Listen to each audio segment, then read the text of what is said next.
Good morning students. Class 9th में English की first beehive book पढ़ रही हैं, जिसका सेकंड लेसन चल रहा है द साउंड ऑफ म्यूजिक, संगीत की ध्वनि। तो इस लेसन के 3 पैरे कल पढ़ लिए थे, आज चौथा पैरा पढ़ना स्टार्ट करेंगे। तो सभी स्टूडेंट्स अपनी अपनी बुक ओपन करेंगे और इसमें सेकंड लेसन का चौथा पैरा निकालेंगे। तो सभी स्टूडेंट्स अपनी अपनी बुक में ध्यान दें। चौथा पैरा पढ़ना स्टार्ट करती हैं। She never looked back from that point onwards. उस समय से उसने कभी पीछे मुड़कर नहीं देखा। She toured the United Kingdom with a youth orchestra, and by the time she was 16 she had decided to make music her life. उसने एक युवा वाद्यवृंद के साथ यूनाइटेड किंगडम इंग्लैंड की यात्रा की, और जब तक वह 16 वर्ष की हुई तब तक उसने संगीत को अपना जीवन बनाने का निश्चय कर लिया था। किसकी बात हो रही है? एल्विन नाम की लड़की की ही बात हो रही है। She auditioned for the Royal Academy of Music and scored one of the highest marks in the history of the Academy. उसने रॉयल अकादमी ऑफ म्यूजिक में ध्वनि परीक्षण दिया और अकादमी के इतिहास में उसके अंक अधिकतम प्राप्त करने वालों में से वह सर्वश्रेष्ठ थी, अर्थात उसके अंक सबसे अधिक आए थे। She gradually moved from orchestral work to solo performance. वह धीरे धीरे वाद्यवृंद से हटकर एकल प्रदर्शन करने लगी। जो क्या है? एल्विन नाम की लड़की थी, वह अब एकल प्रदर्शन करने लगी। At the end of her 3-year course she had captured most of the top awards. 3 वर्ष के पाठ्यक्रम में उसने लगभग सभी उच्चतम इनाम प्राप्त कर लिए थे। नेक्स्ट पैरा पढ़ेंगे। And for all this Alvin won't accept any hint of heroic achievement. Achievement का अर्थ होता है उपलब्धि, किसी भी चीज की प्राप्ति कर लेना।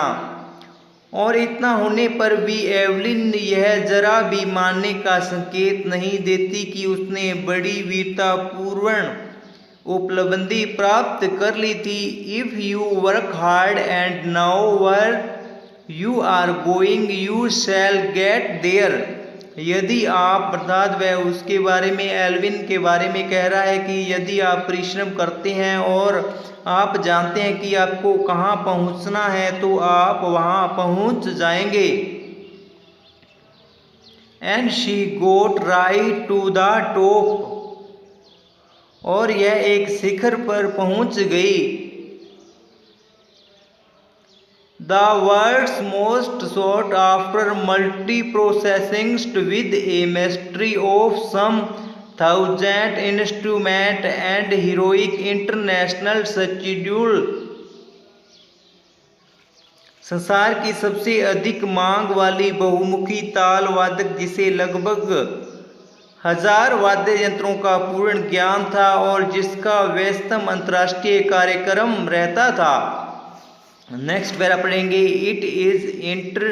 It is introducing to watch Evelyn function so effortlessly without hearing. श्रवण शक्ति के बिना एवलिन को बिना प्रयास किए संगीत बजाते देखने से विस्मय होता है, अर्थात उसे क्या है? अत्यधिक हैरानी होती है। In our 2 hour decision she never missed a word. हमारे 2 घंटे के विचार विमर्श में उसने एक शब्द भी अनसुना नहीं किया। एवलिन की बात हो रही है इसमें। In our 2 hours decision she never missed a word. Man with bushy beards, beards का तो होता है दाढ़ी। Give me trouble she laughter. झाड़ीदार दाढ़ी वाले लोगों से मुझे थोड़ी कठिनाई होती है, उसने हंसकर कहा। केवल होठों को ही नहीं देखना होता बल्कि सारा चेहरा देखना होता है कि विशेषकर आँखों को भी। It is not just watching the lips, it's the whole face, especially the eyes. वह उसने क्या है, जो एवलिन थी वह उसने हंसकर कहा था कि केवल होठों को ही नहीं देखना होता है बल्कि सारा चेहरा देखना होता है, विशेषकर आँखों को भी। She speaks fluently with a Scottish accent. वह स्कॉटलैंड के बोलने के ढंग से बिना त्रुटि के बोलती है।